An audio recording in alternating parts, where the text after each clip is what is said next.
Hello my dear friends, welcome back. Now we are going to start with one more important topic in anatomy, and it is a very vast topic, that is your abdomen topic. And how we are going to approach this abdomen topic is first of all we are going to actually learn about the abdominal wall. And in the abdominal wall, like an anterior abdominal wall, we have to study a lot of concepts, like we got to learn about the inguinal canal, rectus sheath, the deep and superficial inguinal rings, of course, and even applied aspects of that one, inguinal hernia, direct and indirect inguinal hernia. So there are so many concepts to be done in the anterior abdominal wall. Now after completing the concepts related to the abdominal wall, then we'll enter inside the abdomen.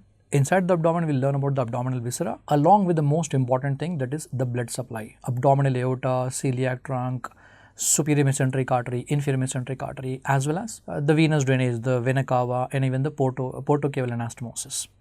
So these are all like very important topics, and at last I'll also teach you about the peritoneum. After completing all this topic, if you learn peritoneum, it's going to become damn easy, guys.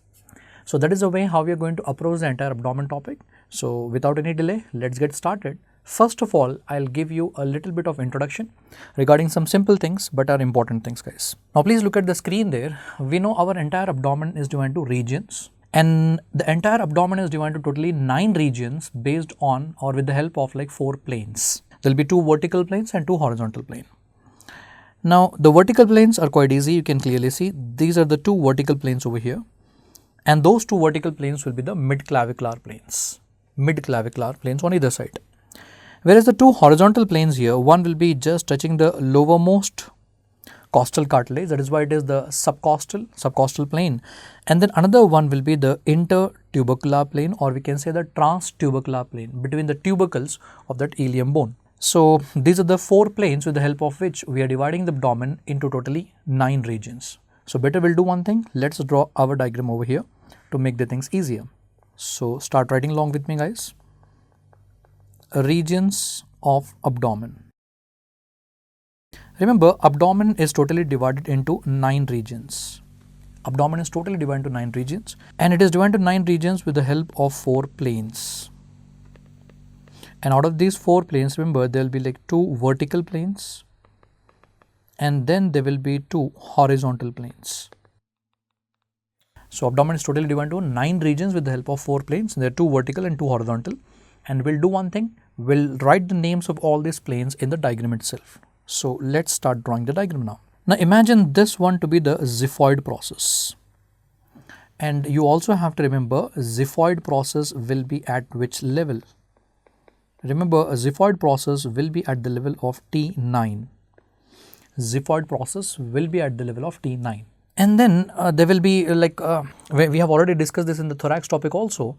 If this is the xiphoid process, if you just palpate from here, you'll be able to see that there will be costal cartilage of 7th, 8th, 9th and 10th rib.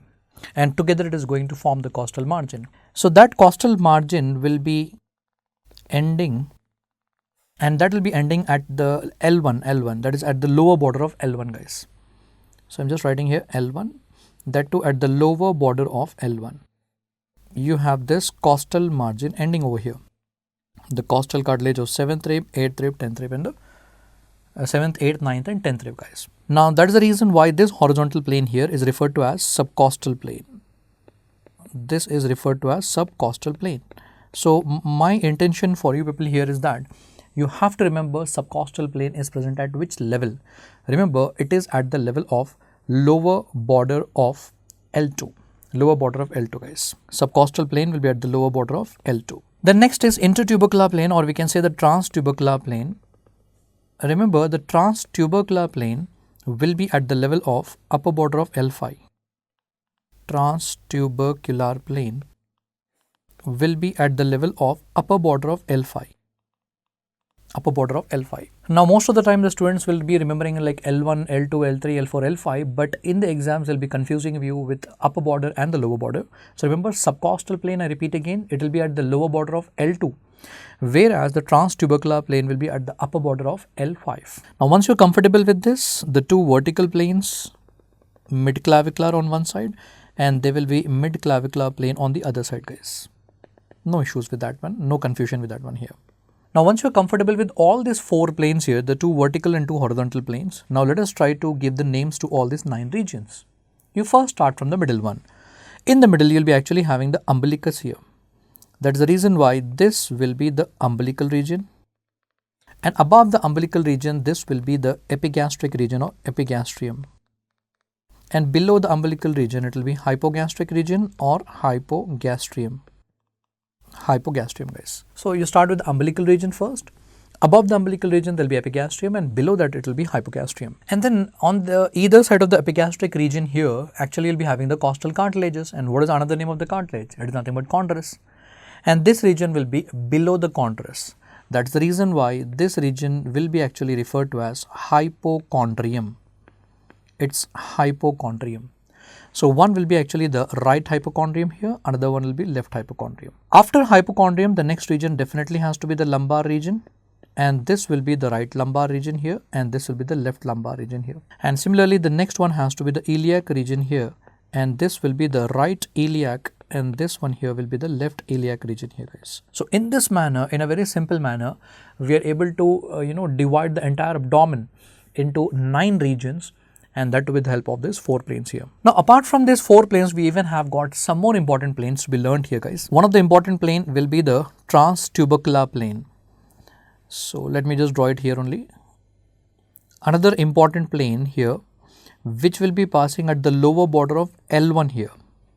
Now comes your L1, and that to the lower border of L1, guys, and that will be the transpyloric plane.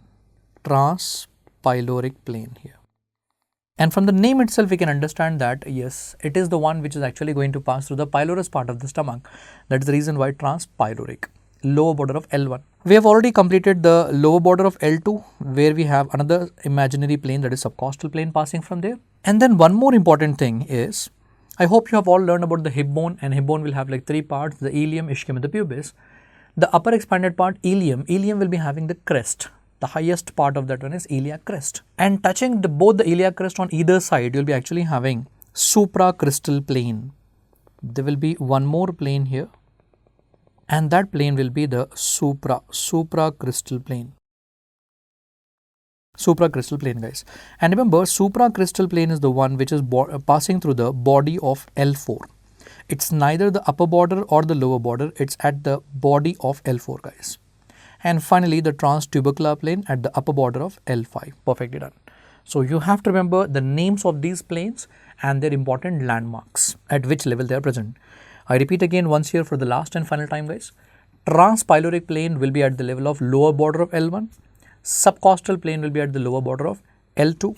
Supracristal plane will be right at the body of L4. And finally, the transtubercular plane will be at the level of upper border of L5. Fine. All these planes are very much important. Now, apart from all this plane, out of all this plane, the most important one will be the transpyloric plane, guys. Transpyloric plane. Now, why it is important is at that level, at the transpyloric plane, you should know like what are all the structures will be present at the level of transpyloric plane.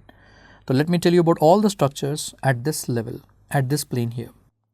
Now, first of all, try to bring it in your mind L1, where all we have discussed in different topics. When it comes to L1, we all know very well that there will be the pylorus part of the stomach. From the name itself, we can write down pylorus part of the stomach. Now, next, recall from the neuroanatomy that the extent of spinal cord. The extent of spinal cord will be from C1 to L1, lower border of L1 only. So, therefore, we'll be having the termination of spinal cord.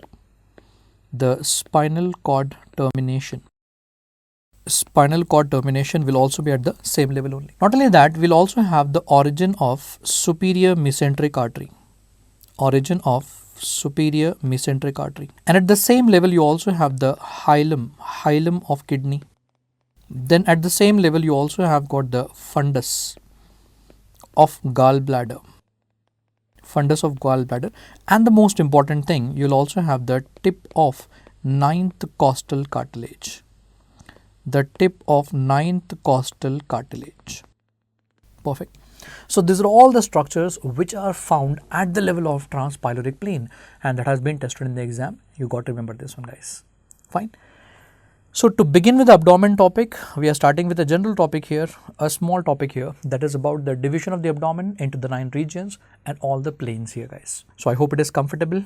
Now let us move on to the next important topic. So as usual, our habit, I will be always starting from the simple topic, then we'll slowly go to the higher things, guys. Okay, so now let's start with one of the most important topic, that is your inguinal canal, guys. Fine. Now moving on to the next topic, guys, that is inguinal canal. Now look at this diagram on the screen there. Every student will be panicked with this one. They'll be having a lot of confusion with the boundaries of inguinal canal, what is forming the anterior wall, the posterior wall and all. But what I have observed during my entire experience of teaching, I'm telling you guys, every student, every medical student wants to learn the boundaries of inguinal canal. They want to learn the contents of inguinal canal, but the biggest problem is that we don't know all the layers of the anterior abdominal wall. So to learn about the inguinal canal, first you got to learn the layers of the anterior abdominal wall, all the 8 layers. That too, not only the names of all these 8 layers, you have to even know the arrangement of all those 8 layers in the same order. And once you learn the arrangement of all those 8 layers, then I'm telling you, inguinal canal topic will become damn easier, guys. So let us first focus on that one. Let's learn all the layers in a very proper conceptual manner, and then the inguinal canal topic will automatically become easy for us, guys. Okay, so don't get panicked with this complicated diagram on the screen there. Let us first of all learn about all the 8 layers of anterior abdominal wall here. So these are all the 8 layers of your anterior abdominal wall, but better first we'll do one thing, we'll write down and then we'll come back to this diagram here, guys. So anterior abdominal wall. Remember, in the anterior abdominal wall, in total you'll be having 8 layers. And out of that 8 layers, I'm sure every medical student knows the outermost 2 layers. The outermost layer will be the skin, and just beneath the skin there will be superficial fascia. Every medical student knows that there will be skin, and beneath the skin you'll be actually having the superficial fascia here. We are actually going from outside to inside. Now just update your knowledge here. The superficial fascia in the abdomen region will be again divided into 2 layers. There will be an outer layer which will be storing fat. So the outer layer will be a fatty layer. And then there will be an inner layer which is not storing fat. That's the reason why we'll just call it as a fibrous layer or membranous layer. So superficial fascia is in turn divided into 2 layers. There will be outer fatty layer and there will be inner fibrous layer or membranous layer which is not storing fat. Now there is even a special name to this one. The outer fatty layer is actually referred to as Camper's fascia. It is also known as the Camper's fascia. Whereas the inner fibrous layer, it is also known as the Scarpa fascia. It's also referred to as the Scarpa fascia. Perfect. Now after learning this layer number 1 and 2, that is your skin and superficial fascia, now learn the layer number 3, layer number 4 and layer number 5 together. Why? Because these 3 are actually the muscle layers. Now what will be the name of the muscles in the anterior abdominal wall? Now in the anterior abdominal wall there will be 3 muscle layers. Out of that, one will be external oblique muscle and another one will be the internal oblique muscle. And another one will be here the transversus abdominis muscle, guys. Transversus abdominis muscle. So there will be external oblique and then there will be internal oblique and then you will be having the transversus abdominis muscle. Now after this muscle layer, again you will be having a fascia, and the most important layer, guys, nowadays a lot of questions are coming from here, and that is your transversalis fascia. Transversalis fascia, or else it is also known as the fascia transversalis. And after that, the layer number 7, layer number 8, I'll tell you how to remember the names of this one. Now when we are going from outside to inside, hello my dear friends, do one thing here. Even though in our books we are writing all these layers in the form of a list over here, but don't try to remember them as a list. It's not like above downwards. They are the layers of anterior abdominal wall. So now itself make a picture in your mind, make animation in your mind that all these layers are from outside to inside. They're not like above downwards. They're from outside to inside. So you have skin and then superficial fascia, the Camper's and Scarpa. Then you have external oblique, then internal oblique, and then transversus abdominis. And then there is a fascia known as transversalis fascia. Now, once you come inside abdominal viscera are covered by peritoneum. Peritoneum has got 2 layers, the outer one parietal peritoneum, inner one visceral peritoneum. Now if you are coming from outside towards inside, first of all you are going to come across which peritoneum? That is parietal peritoneum. So the innermost layer here will be the parietal peritoneum, but just outside that parietal peritoneum there is one more layer. That's the reason why it is referred to as extraperitoneal layer. It is also storing a little bit of fat over there. So layer number 7 there will be extraperitoneal layer, and the layer number 8 will be the parietal peritoneum, guys. Parietal peritoneum here. So I want all my students who are listening to me right now to remember or learn all these 8 layers of anterior abdominal wall first, that in order. Once you are perfect with this one, then learning about the inguinal canal becomes damn easy, guys. Let me show you all these 8 layers of the anterior abdominal wall in the diagram here so that it becomes more perfect for you guys. Now in this diagram, first look on this side of the diagram here. You are able to appreciate the outermost layer, that is skin. Just below the skin there will be superficial fascia. The outer one storing fatty layer, which is also referred to as Camper's fascia. The inner one, which is not storing fat, will be the membranous layer or fibrous layer, which is also known as the Scarpa fascia. Now once I remove the skin and superficial fascia, the diagram will be like on the other side. On the other side there is no skin, no fascia. Then you are able to see the 3 muscle layers, external oblique muscle, and then you have got internal oblique muscle, and then you have got the transversus abdominis muscle. External oblique, internal oblique, and transversus abdominis. Then inside these 3 muscle layers you will be again having a fascia here. That fascia is actually referred to as transversalis fascia. And then you will be actually having the extraperitoneal layer storing fat, and then this will be the parietal peritoneum. Perfect. Those are the 8 layers of the anterior abdominal wall. And now let's go a little bit more deeper into this concept here, guys. Out of all these 8 layers, I want to bring your focus onto the muscle layers. Now look at this diagram here.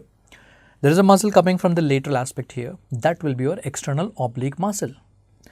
And that external oblique muscle over here, this external oblique muscle over here, it's actually having aponeurosis. This part that you are able to appreciate here is aponeurosis. And thank God the name is easier. It is external oblique aponeurosis only.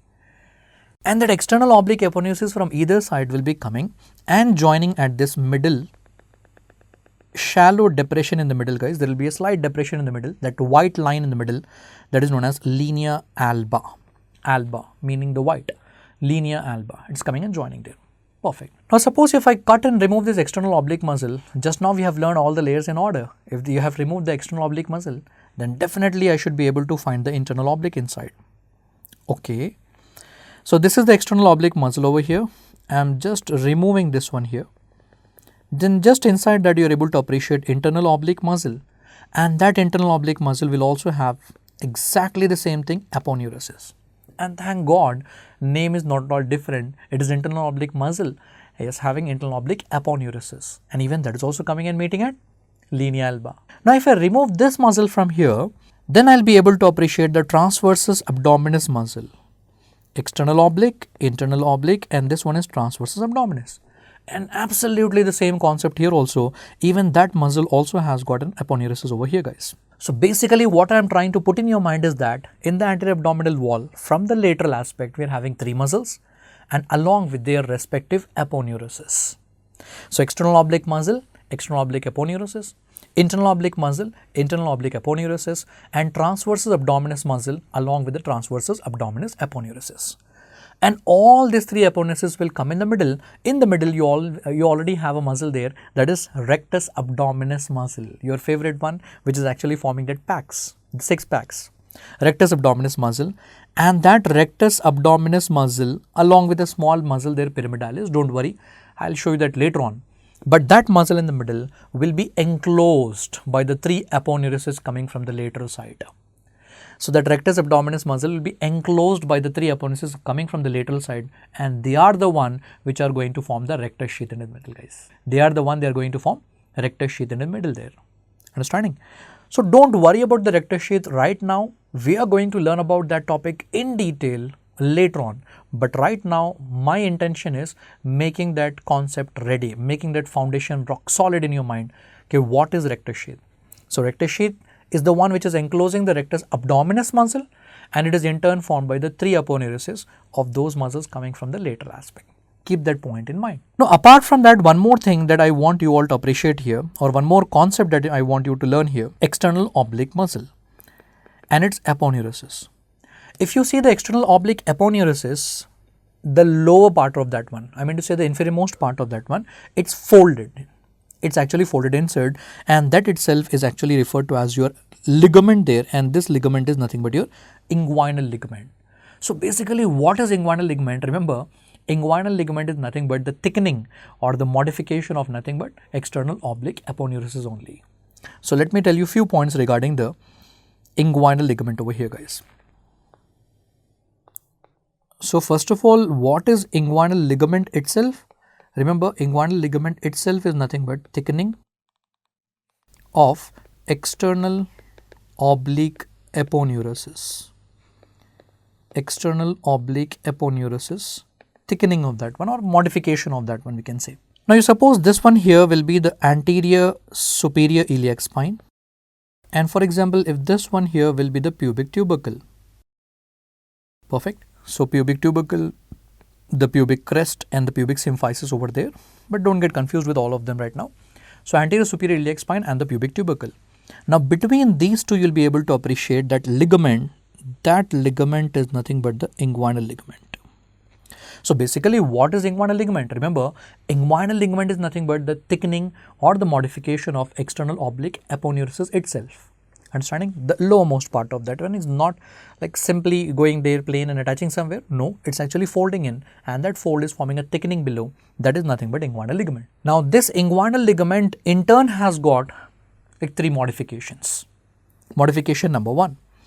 This inguinal ligament will continue behind onto that pectineal line, and that ligament is referred to as your pectineal ligament. So let me even write down the name here. This ligament here will be the inguinal ligament. And guys, please even remember their common names also. Sometimes they'll be asking in the exams. It is also referred to as the Pauper's ligament. Inguinal ligament is also referred to as Pauper's ligament. And it is giving one of the modification along the pectineal line. And this modification or this ligament itself is referred to as pectineal ligament, which is also known as the ligament of Cooper's ligament. Cooper's ligament. Now between these two, you'll be actually able to find one more ligament here, and a very important one, which is actually referred to as your lacunar ligament. This is lacunar ligament here. And the common name, as I told you, sometimes they might even ask you this one here. It is also referred to as the Gimenard's ligament. So inguinal ligament, it's actually giving one of the modification along the pectineal line, that is nothing but the pectineal ligament, and between these two you'll also have one more extension, that is lacunar ligament. I hope you all are able to recall in the lower limb topic we have come across this lacunar ligament. There itself you actually have that femoral sheath, and it is actually forming the medial boundary of that femoral ring, which we have learned along with the femoral canal, guys.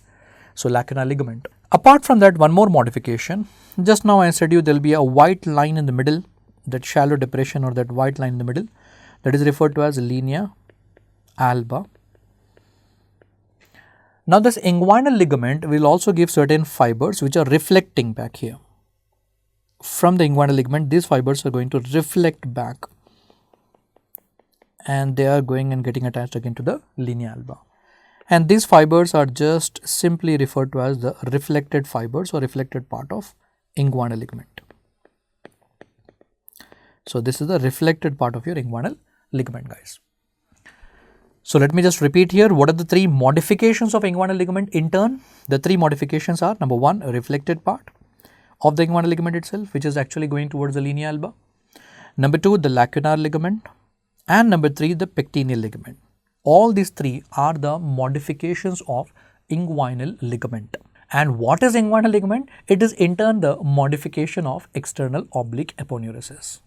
Now I want all of you to please remember all these things. Why? Because they are very much necessary to understand the boundaries of inguinal canal, which we are going to learn. So I advise all of you not to jump to the topic of inguinal canal immediately, guys. First make all the raw material ready here.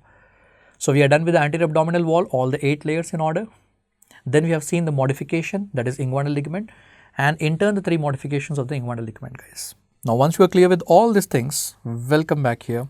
Now look at this beautiful diagram here, guys. Now look at this diagram here. This diagram makes many things clear in your mind. So I want all of you to please look at this diagram very carefully and get it printed in your mind, guys. The moment you look at this diagram, don't get panicked. You already know this diagram perfectly. Why? Because this is again the anterior abdominal wall. But the only difference is that it is actually the transverse section. So I have taken a section of the anterior abdominal wall, and it's like I am looking at that anterior abdominal wall from above. So I have cut my anterior abdominal wall. I am looking at that anterior abdominal wall from above. Now let us just have a cross check here. Sir, how come it is anterior abdominal wall? Yes, come on. Try to repeat the names along with me. Which is the outermost layer? That will be the skin here. And just inside the skin, you will be actually having superficial fascia, which will have again the Camper's fascia and the Scarpa fascia. But we have removed the skin and the superficial fascia from here. Then what is the next layer? Third one, external oblique, and then internal oblique, and then transversus abdominis, and then transversalis fascia, and then extraperitoneal layer, and the parietal peritoneum, the innermost one, the 8th layer. Perfect. So what I am trying to put in your mind is that don't get panicked by looking at this complicated diagram here. Why? Because it's the same anterior abdominal wall and my students are expert here. Let us go a little bit in more depth right now.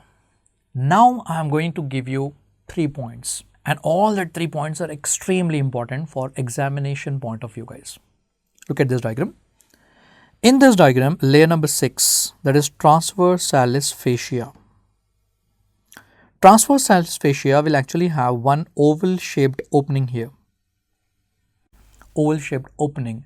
In the books, it is also referred to as a defect there. There is a defect in the transversalis fascia layer. Don't get confused.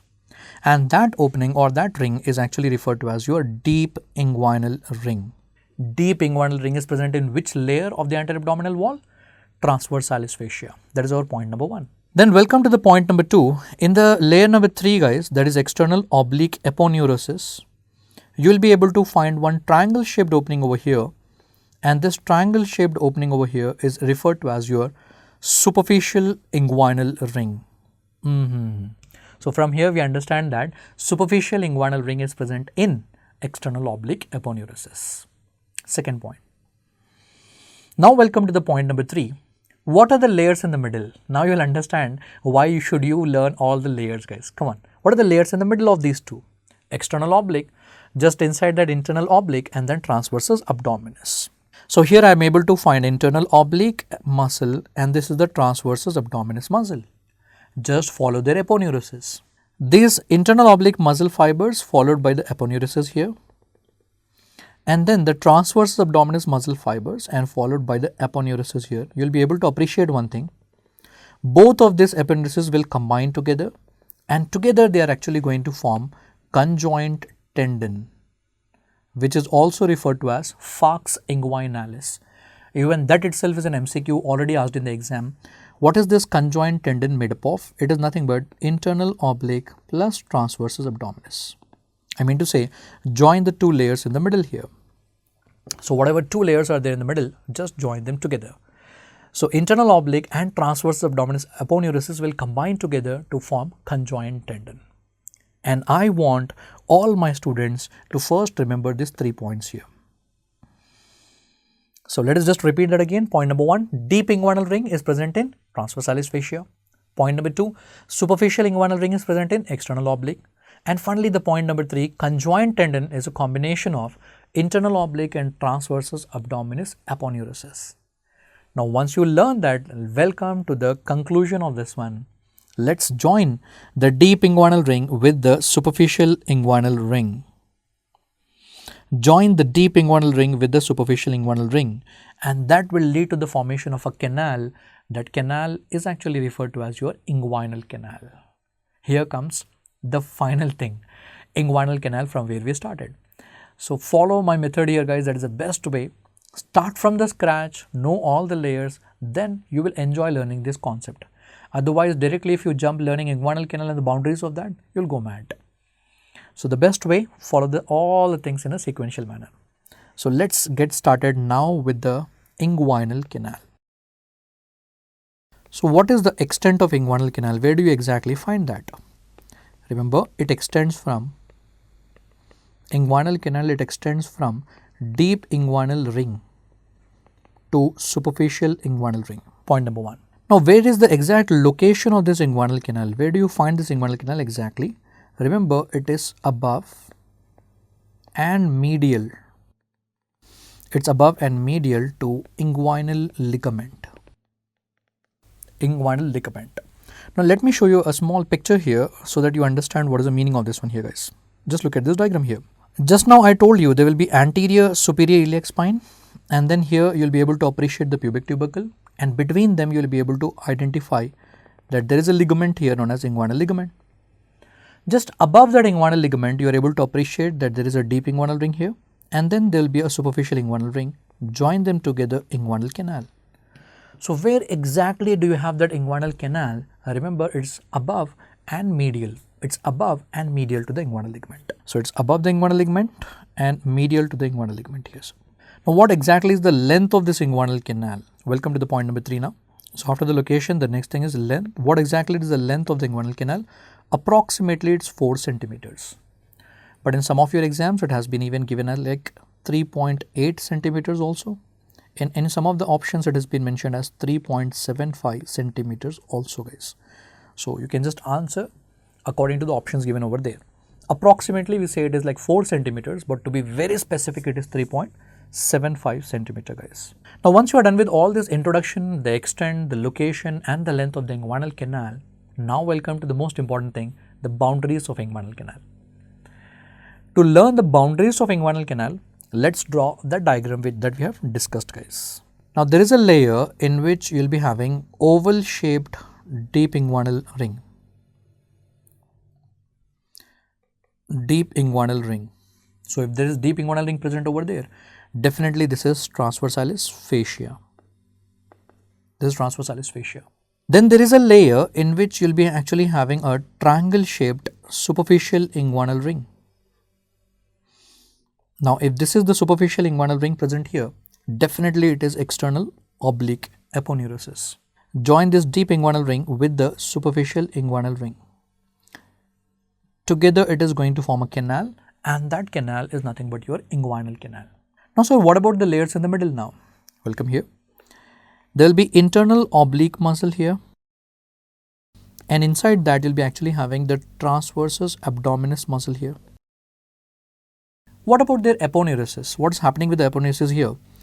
The internal oblique aponeurosis will be arching here, and the fibers are going on the other side. And similarly, the transversus abdominis fibers are arching and going on the other side. And we all know very well on the other side what is going to happen. Both these aponeurosis are going to combine together to form a common tendon known as conjoint tendon. Now this conjoint tendon, remember, it is also referred to as falx inguinalis, and basically it is made up of what only? You can clearly see in my diagram here, internal oblique plus transversus abdominis aponeurosis. Together they are going to form the conjoint tendon or falx inguinalis. Now once you are comfortable with this diagram that we have already discussed in the atlas image also, along with that we have drawn the diagram here. Now I request all of you to please focus only and only on the inguinal canal. So our inguinal canal is actually extending from here to here. Just focus onto that inguinal canal. And now we need to decide what is forming the anterior boundary, the posterior boundary, and the superior and the inferior boundary, guys. Now in this diagram, try to observe here, my dear friends, what is this boundary of the inguinal canal? And definitely it is the anterior boundary of the inguinal canal. And here itself many students are actually confused. They'll be like looking at this diagram in the textbooks, they'll be like, sir, this is present below, it is actually inferior. No, it is not at all. Try to understand the orientation which I told you in the beginning of the topic. I told you we are looking at this inguinal canal, yes, in the anterior abdominal wall, taking a transverse section and looking from above. So when you take a transverse section and look at this from above, remember, external oblique and internal oblique are not present below, they are actually in the front. That's the reason why I asked you to learn all the layers of the anterior abdominal wall perfectly, guys. Understanding?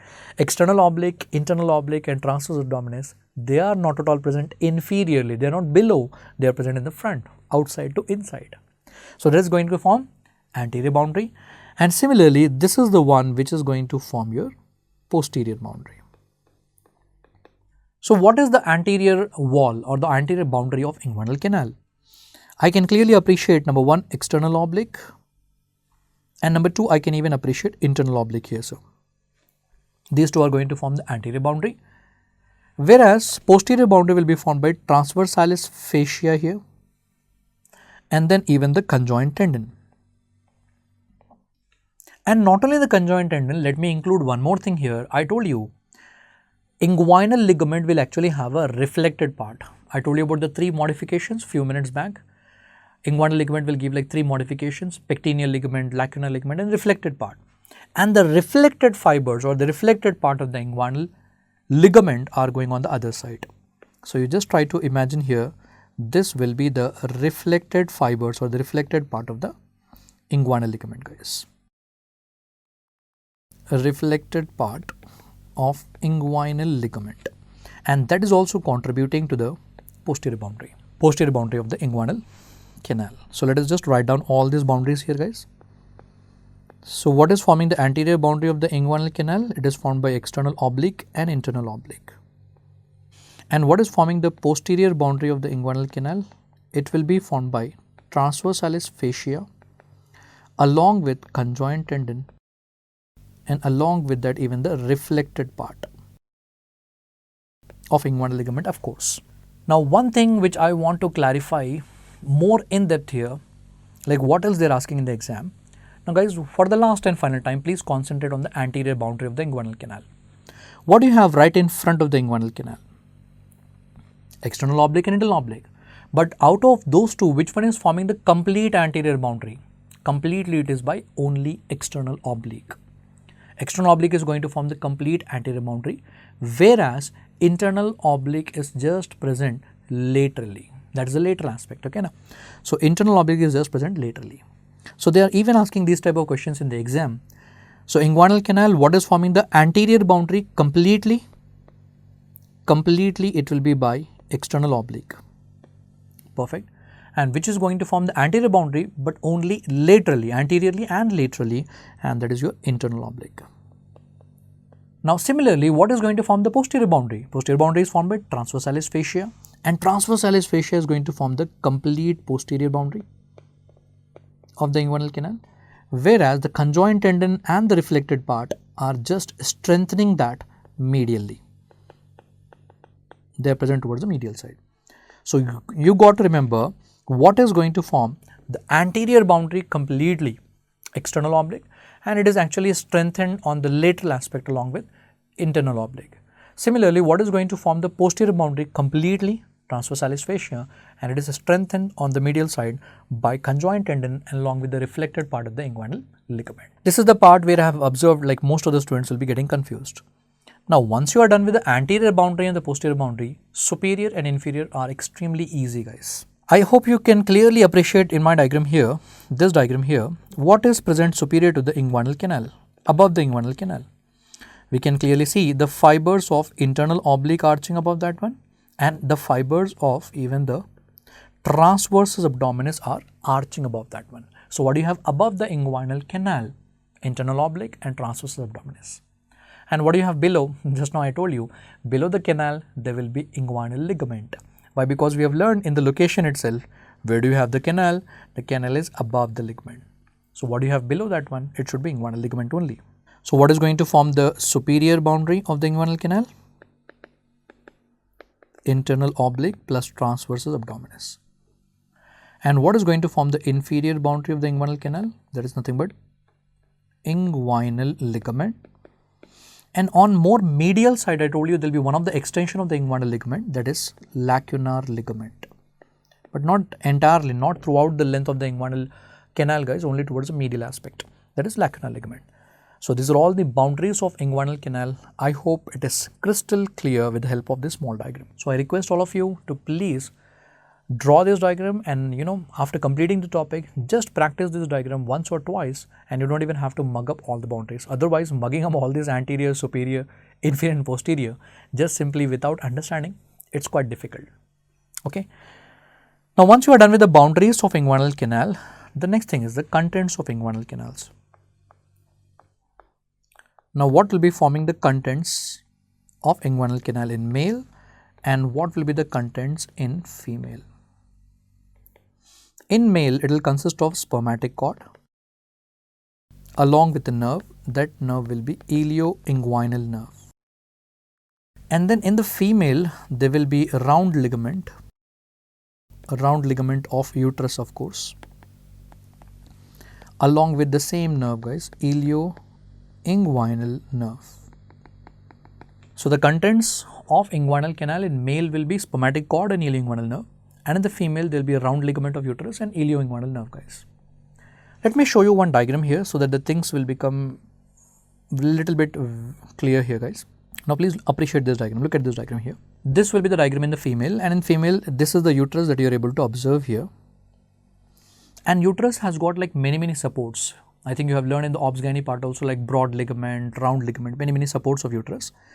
And out of that, appreciate the round ligament here. The round ligament of the uterus will be passing through the deep inguinal ring, I mean to say through the inguinal canal over here, and then it will be coming out, and it is the one which is going to merge with the labia majora in the females. So round ligament starting from the uterus, passing through the inguinal canal and going and merging with the labia majora in the females. So of course, round ligament is nothing but a content of inguinal canal. It is a content of inguinal canal, guys. Perfect. And along with that, there is a nerve passing. That nerve is actually the ilioinguinal nerve, and we don't have to worry about that. That is a nerve which is coming from your lumbar plexus, and we have discussed it is a branch which is coming from L1. Ilioinguinal and iliohypogastric nerve coming from L1. Now after that, in males again the same thing. I don't have to worry about the ilioinguinal nerve. It's a branch coming from the lumbar plexus, that is L1. Now what is this spermatic cord exactly, and what will be the contents of that itself? And that itself is another important topic, guys. So let us discuss that here itself. Okay, what is the spermatic cord made up of, and how to remember all those contents of the spermatic cord easily. I'll teach you this also a little bit in a very conceptual manner here, guys. Please look at this diagram here. Again, back to this diagram. I hope every student knows that during development in embryology, we have learned the development of the male gonads, that is testis. Testis will be normally formed in the abdomen. And after forming in the abdomen, what is going to happen? Those testes will actually descend down. Descent of testis, every medical student knows that. It will be descending into the scrotum. Why? Because in the scrotum, temperature will be 2 degrees less than that of the core body temperature. And that is actually required for spermatogenesis. We know the reasons. We know all the reasons behind that. But the question mark here is that your testis is actually descending down into the scrotum from where? It's actually descending through this inguinal canal itself.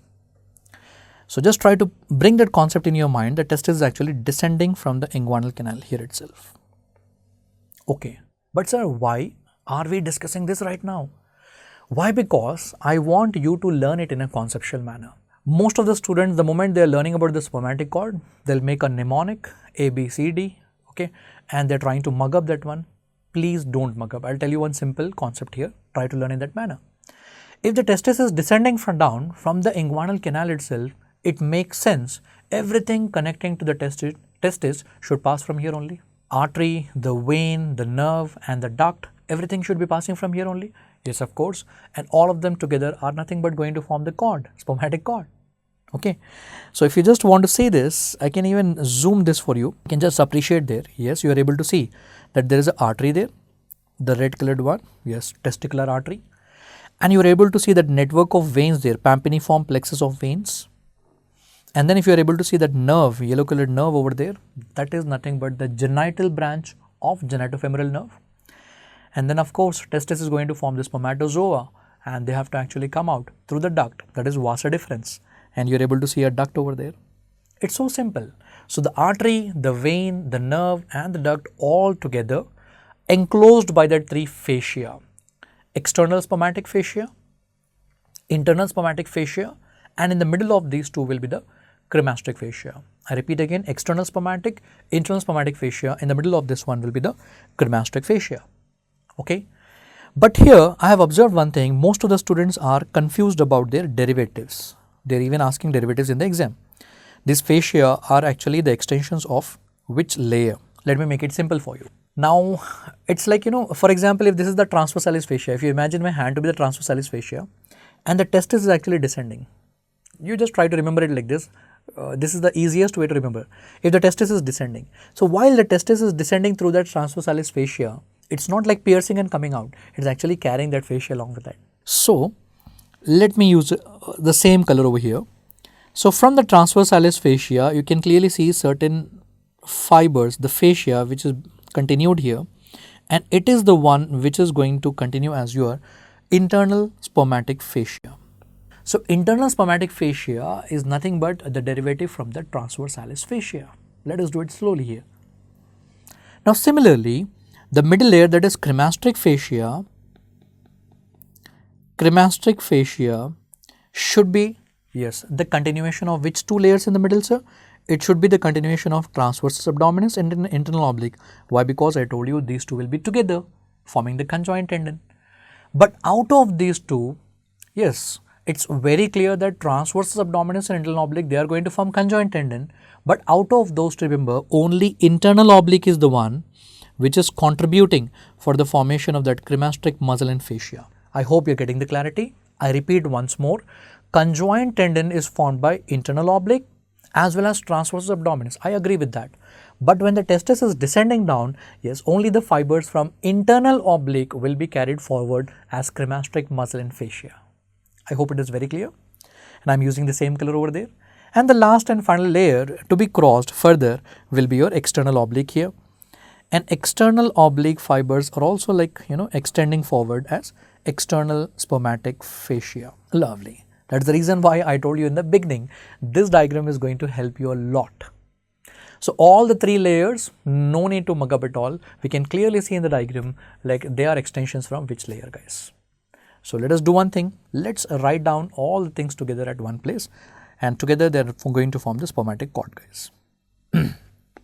So what is the spermatic cord in turn made up of? Spermatic cord, first of all, it has got like three layers of the fascia covering that. External spermatic fascia, and then there will be internal spermatic fascia, and between that you will be actually having the cremasteric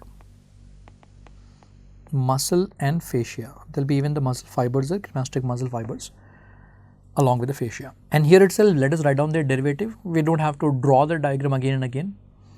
External spermatic fascia, internal spermatic fascia and cremasteric fascia derive from where?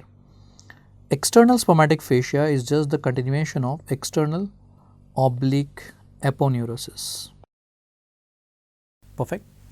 Cremasteric muscle in the fascia is an extension of internal oblique muscle and aponeurosis. I'm just writing here internal oblique aponeurosis. And internal spermatic fascia is actually the continuation or the extension from transversalis fascia. It makes sense. No need to mug up at all.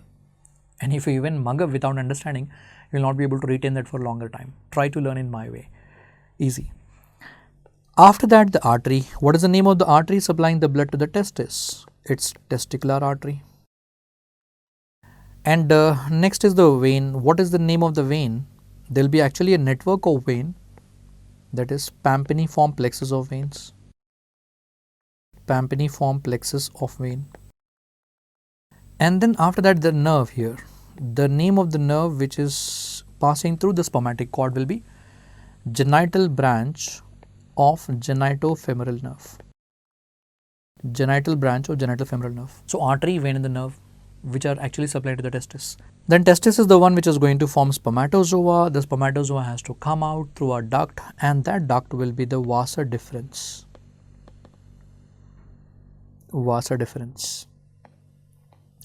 And another name for this one will be your ductus deferens, guys. And if there is a ductus deferens or vasa deferens, yes, one more thing present over here will be artery. Artery to ductus deferens. Artery to ductus deferens. And remember, my dear friend, even this question has been asked in the exam, okay, that artery to ductus deferens is a branch of which one further? Remember, this artery to ductus deferens is further a branch from the superior vesicular artery. Superior vesicular artery.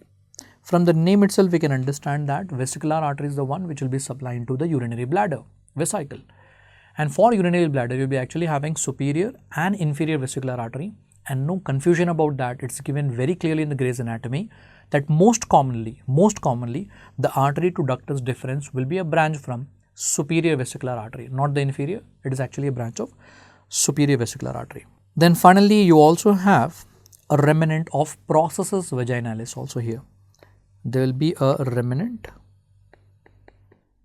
of processus vaginalis, and this can be appreciated during the descent of testis. So when the testis is going to descend down, there will be a process, there will be an extension given, that is nothing but processus vaginalis, and you will be able to appreciate the remnant present right now in the spermatic cord.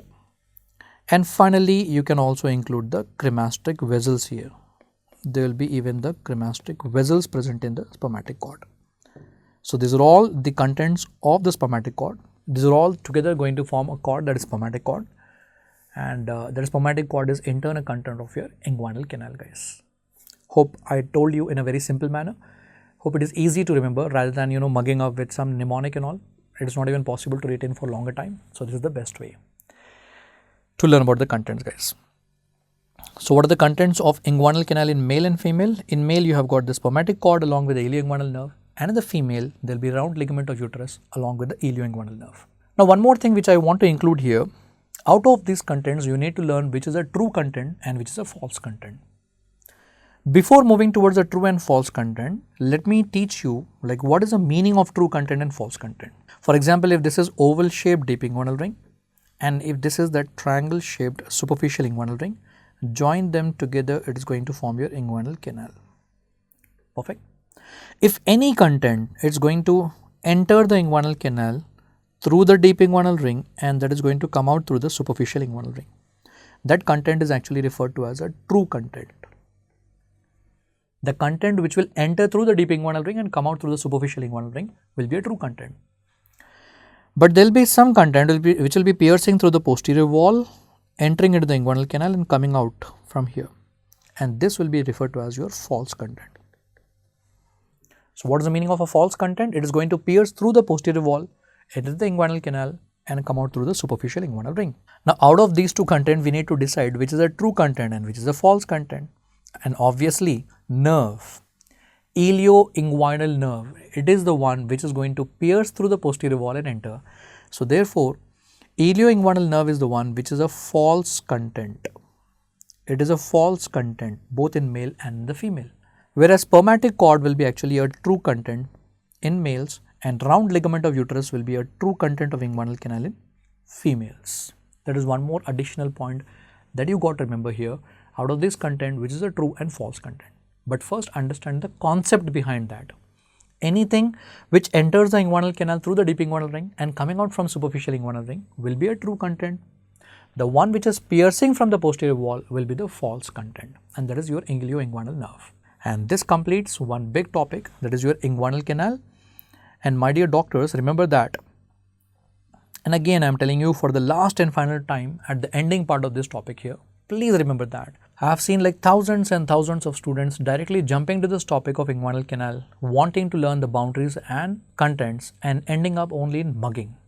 So please don't do that. Start from the scratch. First learn the anterior abdominal wall, all the layers in order. Then this topic will become easy. Even now, you will also agree with that one, guys. So that completes the inguinal canal topic, and next we'll go towards the applied aspect of this, that is inguinal hernia, guys. Once you are done with the inguinal canal, the important application of that one is inguinal hernia will occur from here. My dear friends, remember that inguinal hernia will be in turn of two categories or two types. So one will be the direct inguinal hernia and another one will be the indirect inguinal hernia. One is the direct inguinal hernia, another one is indirect inguinal hernia. Now what is the meaning of this one? Remember, indirect inguinal hernia is the one which will occur via deep inguinal ring. The herniation which will occur via the deep inguinal ring, indirect inguinal hernia. Whereas direct inguinal hernia is the one which will occur via the anterior abdominal wall only, and in the anterior abdominal wall, it's not a small thing.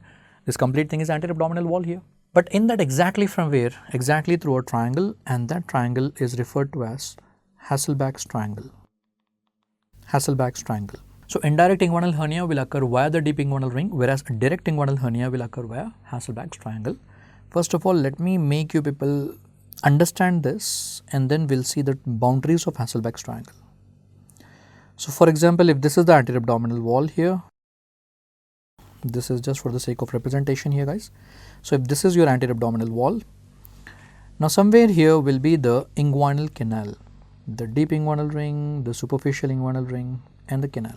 Now if the hernia will occur through the deep inguinal ring, and if the herniation or the hernial sac is coming out of that superficial inguinal ring, that type of hernia is referred to as your indirect inguinal hernia. But instead of that, sometimes what will happen here, in the lower aspect here itself guys, you will be able to appreciate one triangle here, and this triangle is actually referred to as your Hasselbalch's triangle. And sometimes the hernia will occur through this Hasselbalch's triangle here, and that hernia is referred to as your direct inguinal hernia. So without any confusion, first of all, try to understand what is the difference between direct and indirect inguinal hernia.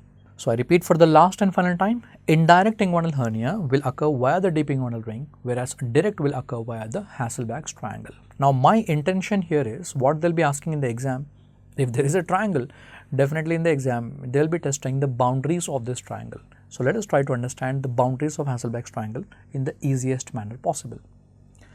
First, I'll show you the atlas image here, and afterwards we are actually going to draw this diagram. Now try to understand this diagram here. First of all, there will be a line, that white line in the middle, that is known as the linea alba, and on either side of the linea alba you will be able to appreciate rectus abdominis muscle, and there will be even one more rectus abdominis muscle on the other side, and this will be the pubic symphysis in the middle. So basically we are able to understand the orientation of this diagram. It is only one half of the diagram. Perfect. Now on one side I am able to appreciate the rectus abdominis muscle, which is going to form the medial boundary. Then on the other side I am able to appreciate the inguinal ligament, that is going to form the base. And then on the other side I am able to appreciate the inferior epigastric vessels, that is going to form the lateral boundary. And between all these three I am able to appreciate one triangle here, and this triangle is Hasselbalch's triangle.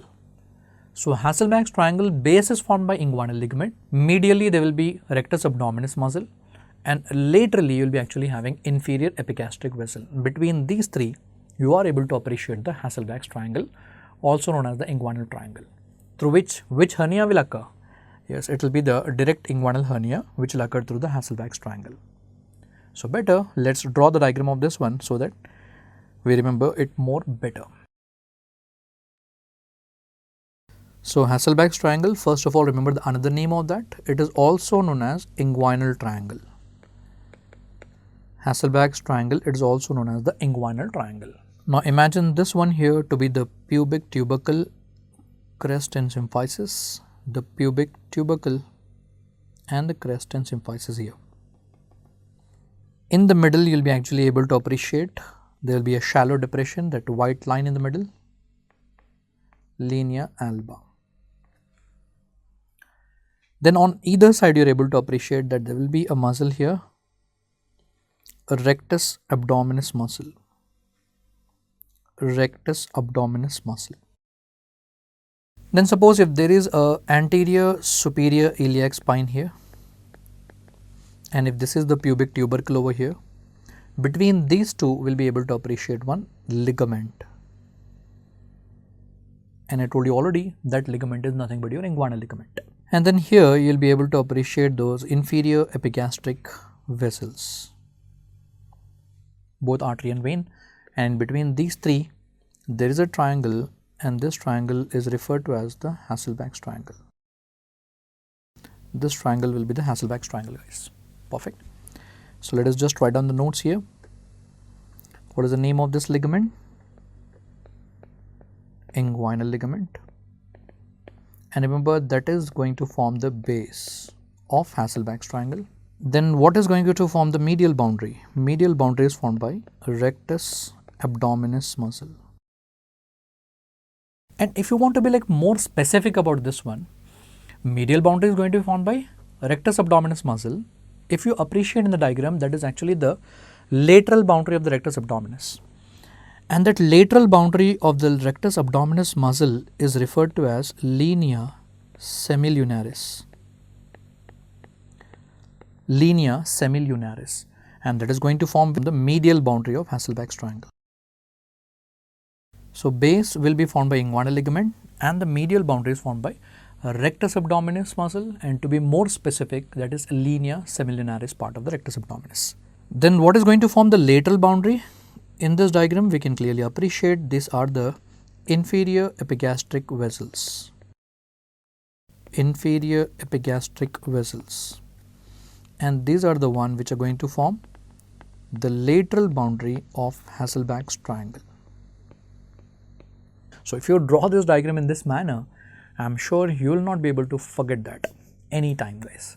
So Hasselbalch's triangle, it is formed by all these three structures, and don't forget that which hernia is going to occur from here, inguinal hernia, and that too the direct inguinal hernia will occur from the Hasselbalch's triangle, whereas indirect will be occurring through the deep inguinal ring that we have done. And by this we complete the normal inguinal canal along with the applied aspect of that is inguinal hernia, direct and indirect, and followed by the Hasselbalch's triangle and its boundaries, guys. I hope it is crystal clear. Thank you.